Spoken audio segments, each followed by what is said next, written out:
Hello, Perth's Worst Drivers, and welcome to another video podcast stories production. Let's get straight to the comments. Joel O'Brien. Now this goes on. Joel is good at putting long comments on Facebook. Gotta check this guy out. This guy deserves his own comment section.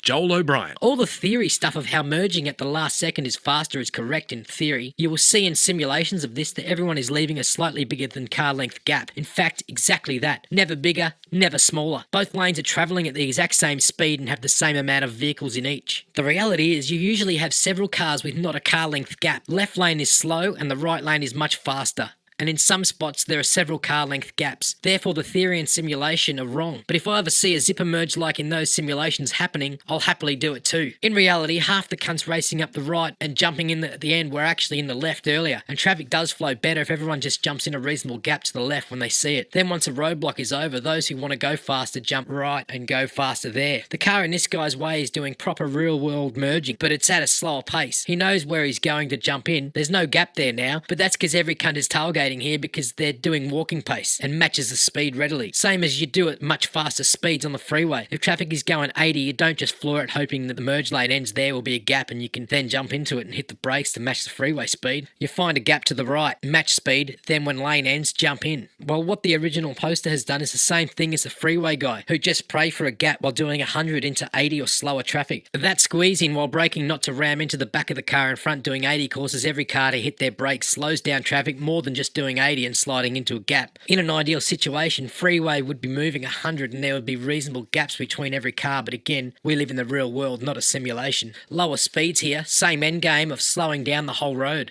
Now I'm just going to go to have a cry because I can't handle it. You know, I've got to get on here and give you the whole bloody rule book because, you know, that's just the way my life is. I have to sort of do this. I have to tell you, you know, I can't just not tell you the road rules. I have to preach to you. For everyone who drives a car has sinned. But if you come to my church, I will prove to you that you can also be loved by God. So please join me at my church of the road rules and I will help save your soul. Please come to me, children. Please come to me, everybody. I will help you save your soul. Thank you. Well, that guy's a bit of a weirdo. Nah, you're all right, mate. Hey, without comments like that, I wouldn't have fun. So yeah, I do like your comments, mate. Keep it up and appreciate it. I love it. You know, it gives me something to read out. Anyway, this is what I replied with. Jeez, I got to read this comment on a podcast. Well, guess what? I just fucking did. Well, this is to you, Joel O'Brien. I'm a bit like a hawk. I see the rabbit, the gap, and I'm honing in on it. I don't hope for a rabbit, the gap. I see the rabbit, the gap, and it's running, and I can still see it, and I always get my prey. And guess what? On that day, I got my fucking prey. I got in quicker than most people there. You can all sit fucking back. I don't care. I got in there. Anyway, thank you. Thanks for listening to this video podcast stories production.